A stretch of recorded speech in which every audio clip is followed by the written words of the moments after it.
Okay, so I want to focus on takeaway today. I think really a key move in the golf swing, something that you see if you watch, obviously, golf on the world tours. You generally see a sort of position during takeaway that most good players would find. There's obviously some outliers out there. You really just need to try and work on this. And what it's going to lead to for me is just a little bit more consistency on creating the right angle going back in your backswing, which will then lead to a much nicer sort of compact look at the top of the backswing. Most importantly, from that point is then puts you in a great position to deliver the club on a much better line into the ball. So what do we see as faults, on the lesson tee? I think there's one particular main one. They do say that obviously a high percentage of golfers come over the top. A lot of the time what that's caused by is, once we've looked at setup, they tend to sort of suck the club way inside, get the club head way behind them. Probably been caused by a little bit of sort of wrist and forearm rotation. And then really from here, the club gets sort of very flat, picks up to the top, and then sort of has to come over the top on the way down.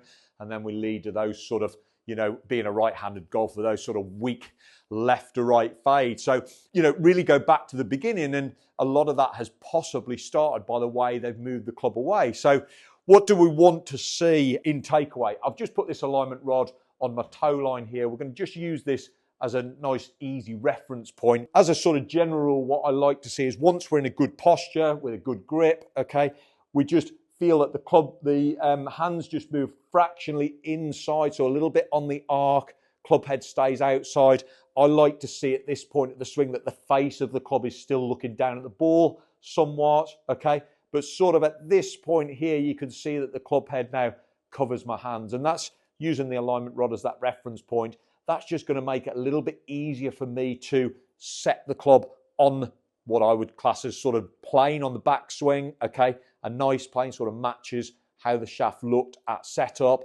And then for me, just helps me to get into that really nice position at the top of the backswing. Now from here, I can then, I can now start to manage the downswing, start to shallow the club and deliver the club on a really nice line back into the ball. So takeaway for me, really important. It should be really, for me, part of everyone's on-course routine as well. So you're just constantly sort of checking how that club's moving in the backswing, what the club face is doing. I think if you can manage that, it's going to go a long way to you creating better golf swings on the golf course.